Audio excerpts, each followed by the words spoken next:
नमस्कार, न्यूज 18 राजस्थान की इस खास पेशकश में बहुत बहुत स्वागत आप सभी का। मैं रविंद्र सिंह आपके साथ और आप देख रहे हैं सप्ताह का सबसे चर्चित शो खबर में दम। SC ST आरक्षण में कोटा के भीतर कोटा पर सियासी रार छिड़ गई है और इसके अलावा सलमान खान पर लॉरेंस के प्लान का खुलासा भी आज हम करेंगे। साथ ही बात करेंगे झुंझुनू के बाद पाली में सामने आए किडनी कांड। तो बने रहिए हमारे साथ और शुरू करते हैं खबर में दम है।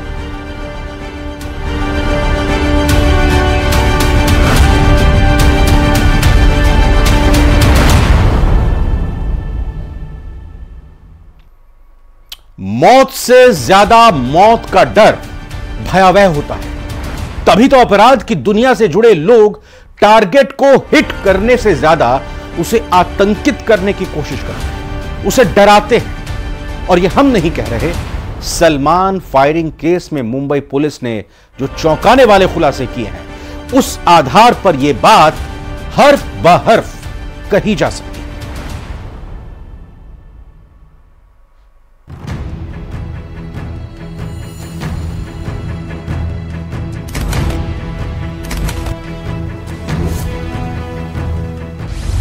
लॉरेंस गैंग की मोडस ऑपरेंडी हुई बेनकाब।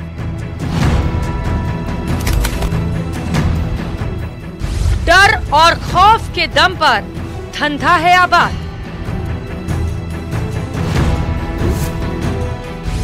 सलमान फायरिंग केस में खौफ फैलाना था मकसद।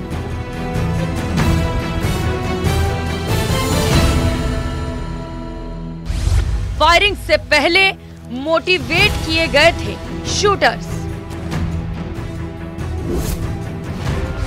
गोली चलाते वक्त बिल्कुल मत डरना, गोली ऐसे चलाओ कि डर जाए सलमान।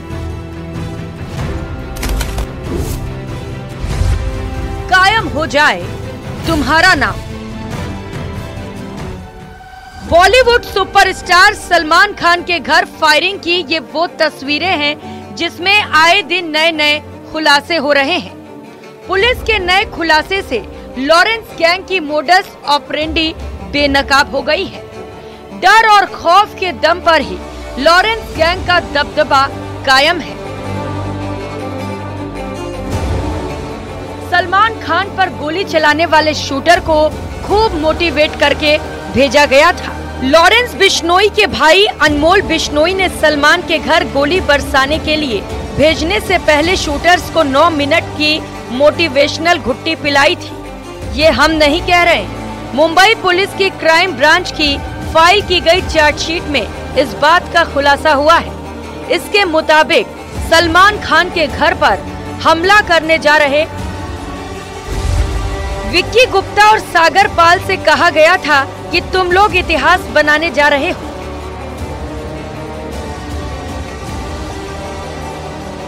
इसके अलावा उन्हें धर्म का भी वास्ता दिया गया था।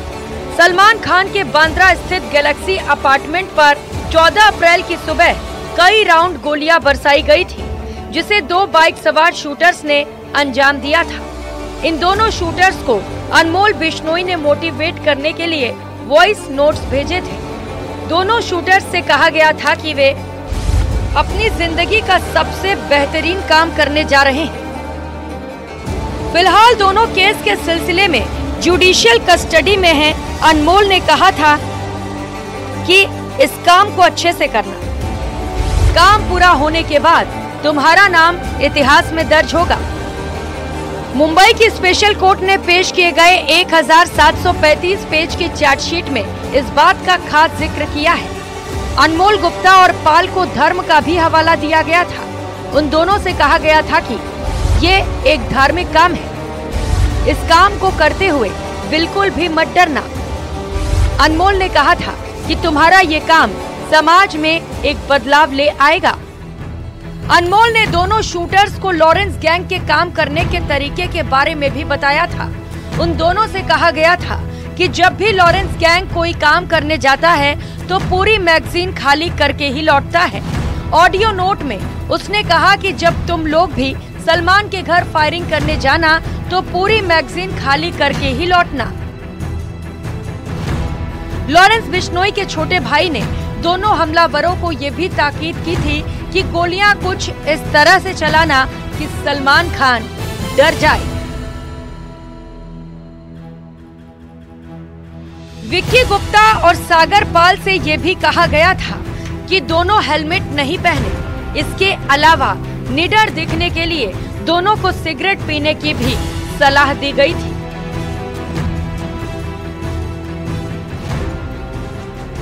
अब मेरी बात सुनो, वहां पर गोलियां बहुत सोच समझकर और सारी जगह तड़ातड़ चलानी है। भले ही इसमें आपको आधा मिनट लग जाए, कोई फर्क नहीं पड़ता।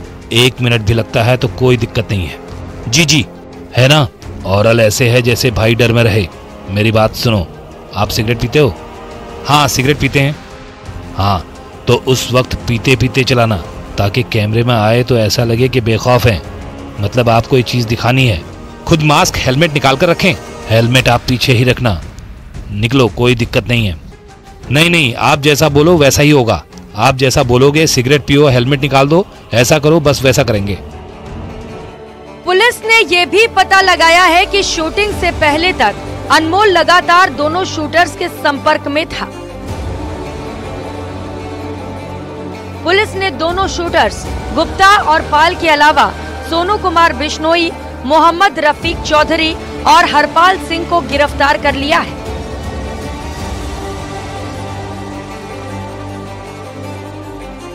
सभी फिलहाल न्यायिक हिरासत में हैं।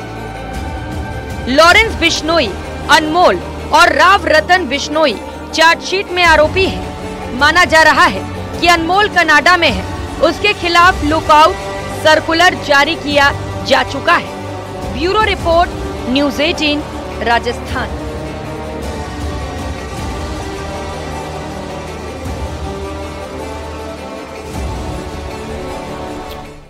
कोटा के अंदर कोटा को सुप्रीम कोर्ट की मंजूरी मिल चुकी है, लेकिन सबसे बड़ा सवाल यह कि क्या सुप्रीम कोर्ट की राय पर ठोस नीति बनेगी। यह बात इसलिए क्योंकि देश में आरक्षण में किसी भी तरह के बदलाव को लेकर शायद ही किसी पार्टी में राजनीतिक इच्छा शक्ति हो।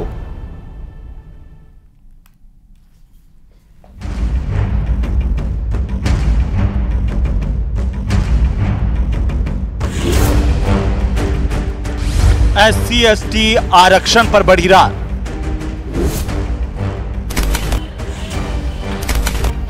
कांग्रेस सांसद का केंद्र पर प्रहार। वर्तमान जो सरकार है वो कहीं न कहीं संविधान में संशोधन करके और आरक्षण को खत्म करना चाहती है। ST/SC में स्वयं में अपने आप में डिस्प्यूट पैदा करना चाहती है। ST को ST से लड़ाना चाहती है। आरक्षण से है केंद्र सरकार को इनकार।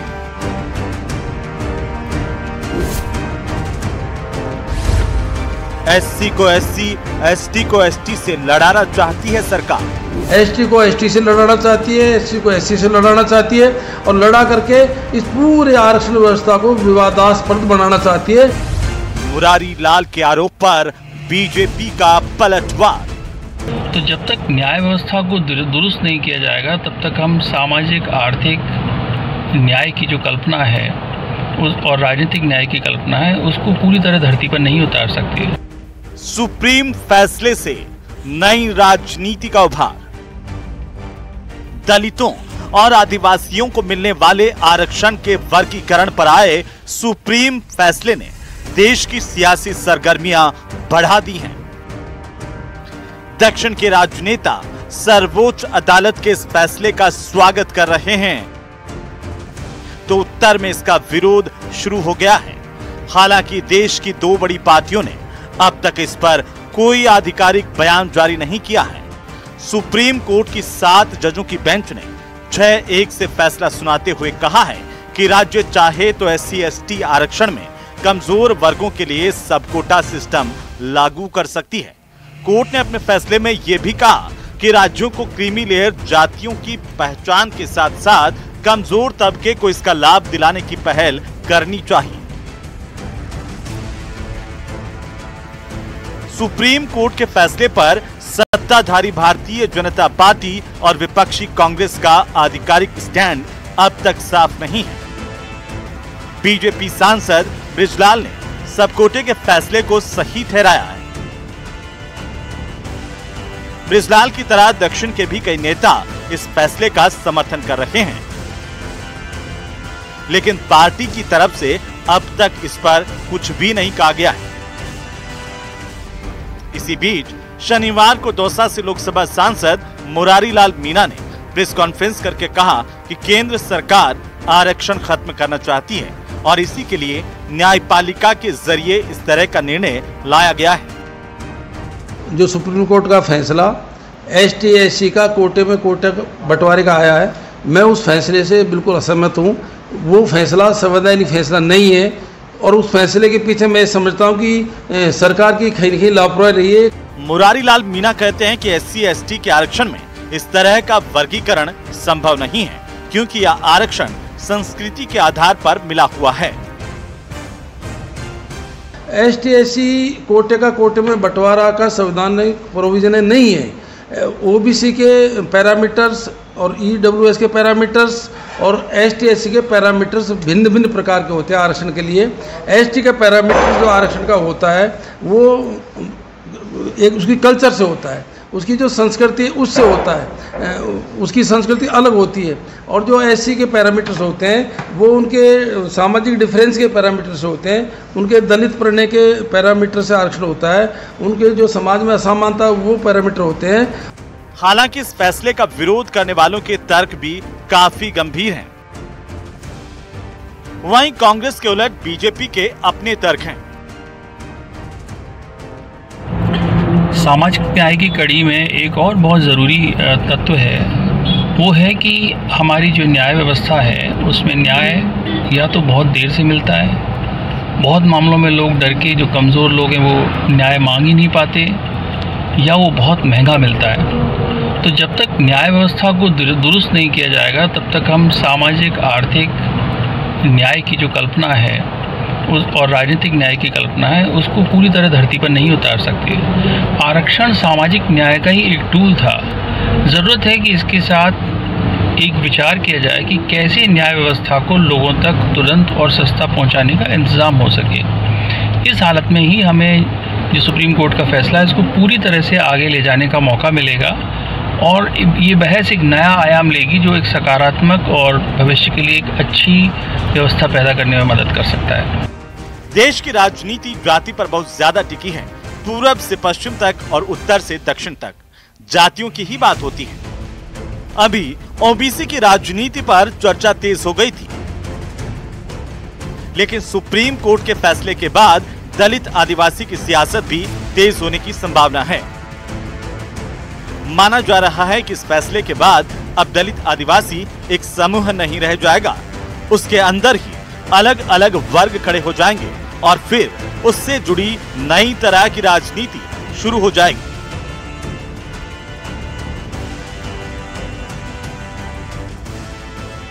अलग अलग राज्यों में अगर हम देखें तो जो सियासी पार्टियां हैं वो दलित और आदिवासी राजनीति करती हैं। मसलन अगर हम यूपी की बात करें तो यहाँ पर जो मायावती की बसपा है उसकी राजनीति का केंद्र दलित राजनीति रही है।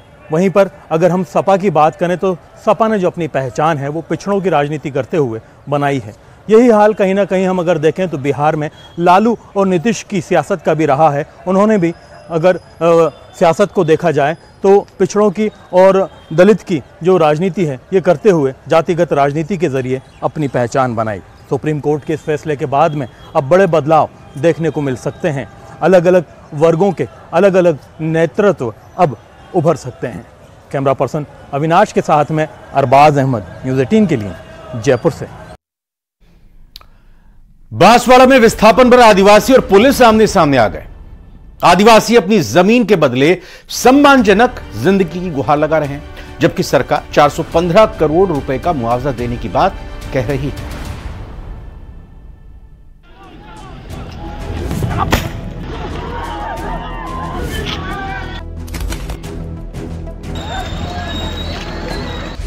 कदम कदम पर पहरा,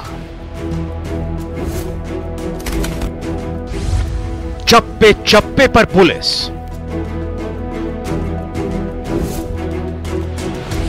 लेकिन क्या यह तूफान से पहले की शांति है?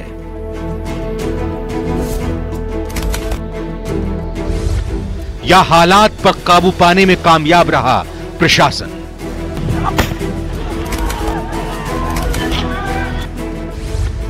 पावर प्लांट पर सवाल, विस्थापन पर बवाल। बांसवाड़ा जिले के डेरी ग्राम पंचायत में प्रस्तावित न्यूक्लियर पावर प्लांट के आसपास शनिवार सुबह से शांति बनी हुई है। अभी हम मौजूद हैं डेरी ग्राम पंचायत के न्यूक्लियर पावर प्लांट के अंदर, जहां पर कल जो ग्रामीण और पुलिस के बीच झड़प हुई थी उसको देखते हुए आज दूसरे दिन एकदम शांतिपूर्ण कार्य किया जा रहा है। यहां पर न्यूक्लियर पावर प्लांट की 4 दीवारी का कार्य किया जा रहा है। इस दौरान पुलिस प्रशासन और अधिकारी यहां पर मौके पर मौजूद है। वह ग्रामीणों से समझाइश कर मामले को शांत कराया जा चुका है। एडिशनल एसपी और अतिरिक्त जिला कलेक्टर समेत दूसरे आला अधिकारी मौके पर मौजूद हैं। प्लांट के अंदर 4 दीवारी का निर्माण कार्य जारी है, जिसे कुछ दिनों में पूरा किया जा सकता है। यहीं पसरे सन्नाटे को देखकर यकीन नहीं हो रहा। यहां पसरे सन्नाटे को देखकर यकीन नहीं हो रहा है ना कि ये वही जगह है जहां एक दिन पहले ही स्थानीय लोगों और पुलिस के बीच जमकर हिंसक झड़प हुई थी।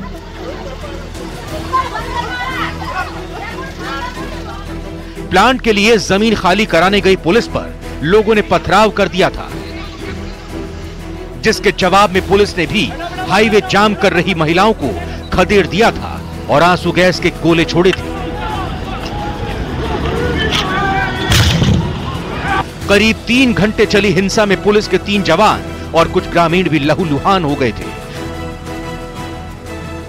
जिसके बाद पुलिस ने भारत आदिवासी पार्टी के एक नेता समेत 12 लोगों को हिरासत में लिया। बांसवाड़ा के छोटी सरन में 2800 मेगावाट का न्यूक्लियर पावर प्लांट लगना है, इसीलिए यहाँ के लोगों को दूसरी जगह शिफ्ट कराया जा रहा था।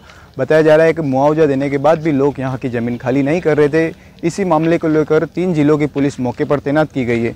क्योंकि अगस्त माह में न्यूक्लियर पावर प्लांट का शिलान्यास होना है, इन सभी परिवारों को दूसरी जगह शिफ्ट कराया जा रहा था, लेकिन स्थानीय लोगों की मांग यह है कि अधिक मुआवजा के लिए अड़े हुए थे। विस्थापित होने वाले ग्रामीणों की मांग है कि प्रभावित परिवार के सभी युवाओं को यहाँ रोजगार उपलब्ध कराया जाए और परिवार के हर व्यक्ति को अलग यूनिट मानकर आवास और रोजगार मिले।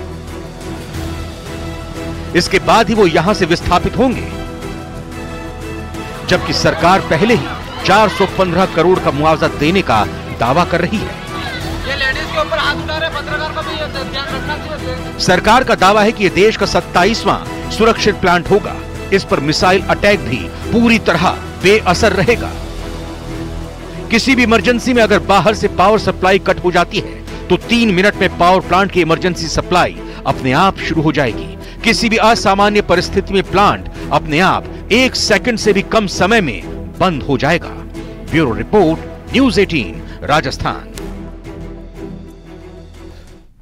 पाली के शंकुश अस्पताल पर पथरी के ऑपरेशन के दौरान मरीज की किडनी निकालने के गंभीर आरोप लगे, लेकिन इससे भी ज्यादा हैरान करने वाली बात यह है कि मरीज को जब इस बारे में जानकारी लगी तो सदमा बर्दाश्त नहीं कर पाया, उसकी मौत हो गई। गौरतलब है कि इससे पहले झुंझुनू से भी एक ऐसा ही मामला सामने आया था, जहां पथरी का इलाज कराने गई महिला की किडनी को खराब बताकर उसकी सही किडनी को निकाल दिया गया।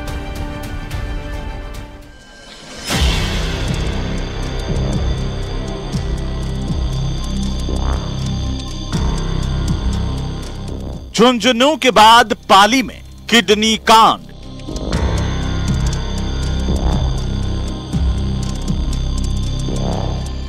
पथरी का ऑपरेशन, किडनी हुई गायब।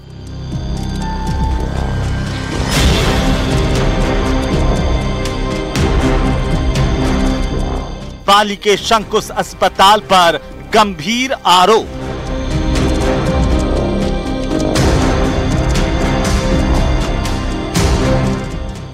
करीब 1 महीने पहले सुमेरपुर के मुकेश को इस बात का इल्म नहीं था कि वो अपने ससुर को जिस मर्ज के लिए अस्पताल में भर्ती कर रहा है वो उसकी मौत की वजह बन जाएगा। आरोप है कि पाली के शंकुश अस्पताल ने पथरी के इलाज के नाम पर उसके ससुर की किडनी निकाल ली और परिवार को पता भी नहीं चला। लेकिन जब पता चला तो सदमे से मरीज की जान चली गई। लेगा था ऑपरेशन बोला है वहाँ की क्या और रिपोर्ट मतलब आई को रिपोर्ट हिसाब से मुँह आना रहा इलाज करूँ पेट ज़्यादा दुखा हम लोग का जब से इंजेक्शन लगा रही खत्म में पासा गिरा आया पासा 2-3 दिन करी पासा बटा संतोष वाला क्या हाँ कोई इलाज नहीं मिला। आइए पूरा मामला अब तफसील से समझते हैं। दरअसल हुआ कुछ यूं कि 3 जुलाई को मुकेश अपने ससुर रमेश को पेट दर्द की शिकायत के बाद पाली के संकुश अस्पताल लेकर पहुंचा। आरोप है कि डॉक्टरों ने जांच के बाद पेट में पथरी और पित्त की थैली में कैंसर होने की बात कही। 3 दिन भर्ती भी रखा और फिर छुट्टी दे दी, लेकिन 8 जुलाई को दर्द बढ़ने पर फिर अस्पताल में भर्ती करवाया गया, जहां एक बार फिर से मरीज का इलाज शुरू किया गया। परिवार का आरोप है कि डॉक्टरों ने दूसरे दिन ही ये पित्त की थैली से गांठ निकालने के लिए ऑपरेशन करने की बात कही। में खून पड़े, पेशाबा में खून पड़े, कर पड़े पेट ही है मारो पेट एक ज्यादा का मारा भरियोड़ू एक ज्यादा मारा खाली खाड़ो वो खाड़ो के कारण दो हमारा किडनी रो खाड़ो अब हमारा गरीबी रो दवा दे रहा हमारा खावारे भागा पड़े पिया था तो में गालिया बच्चे फोन की कंठा पड़ियो के उन्होंने कितनी काड़ी है फोन की कंठा पड़ियो नोड़ा पानी जांच करावा की। आरोप है कि 9 जुलाई को डॉक्टर एसएस दास ने ऑपरेशन किया, लेकिन 15 जुलाई को यह कहते हुए मरीज को घर ले जाने की बात कही कि कैंसर पूरे शरीर में फैल गया है। डॉक्टर की यह बात सुनकर परिवार सख्ते में आ गया। उसने उदयपुर के गीतांजलि अस्पताल में भी दिखाया, लेकिन यहां भी कोई फायदा नहीं हुआ। आखिरकार 2 अगस्त को मुकेश अपने ससुर रमेश को बांगड़ अस्पताल लेकर पहुंचे, जहां जांच के बाद डॉक्टरों ने बताया कि मरीज की किडनी ही नहीं है, जिसके बाद पाली से सुमेरपुर लौटते वक्त मरीज की सदमे से मौत हो गई। पीड़ित परिवार ने आरोपियों के खिलाफ मामला दर्ज करवाया है। दी गई है कि उनके परिवार के श्री रमेश उम्र लगभग 50-55 साल पेट की किसी समस्या से ग्रस्त थे। इस पर उन्हें सुमेरपुर में प्राइवेट हॉस्पिटल में उनका चेकअप वगैरह करवाया गया था। शंकुश अस्पताल में दिनांक 9/7/24 को उनका पेट का ऑपरेशन भी हुआ था। उसके बाद भी कोई तबीयत में सुधार नहीं होने पर 2 तारीख को इनके परिजन बांगड़ हॉस्पिटल में ले गए थे। बांगड़ हॉस्पिटल में जब चेक किया तो इन्हें बताया गया कि रमेश की एक किडनी गायब है। बाद में कि रमेश की मृत्यु भी हो गई। इस पर परिजनों ने रिपोर्ट दी है, प्रकरण दर्ज करके मेडिकल बोर्ड से पोस्टमार्टम कराया जाकर आगे कार्रवाई की जाए। ये पहला मामला नहीं है जब पथरी के इलाज के नाम पर प्रदेश में किडनी कांड हुआ है। हाल ही में झुंझुनू में भी एक महिला के साथ ऐसा ही मामला पेश आया था, जहां पथरी के इलाज के लिए अस्पताल में भर्ती करवाई गई महिला की ऑपरेशन के दौरान किडनी निकाल ली गई थी। एक के बाद एक होती ये घटनाएं एक तरफ मरीज के परिवारों पर कहर बनकर टूट रही है, तो वहीं दूसरी तरफ डॉक्टरी जैसे पेशे को भी कटघरे में खड़ा कर रही है। अब बड़ा सवाल यह है कि क्या इस कांड के पीछे किडनी गिरोह का हाथ है? पाली से न्यूज़ 18 के लिए श्यामलाल चौधरी की रिपोर्ट।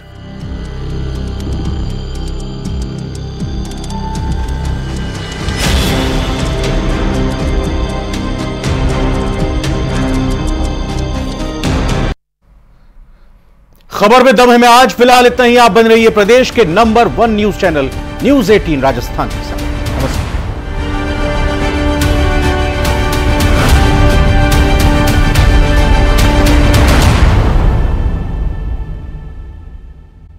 नमस्कार।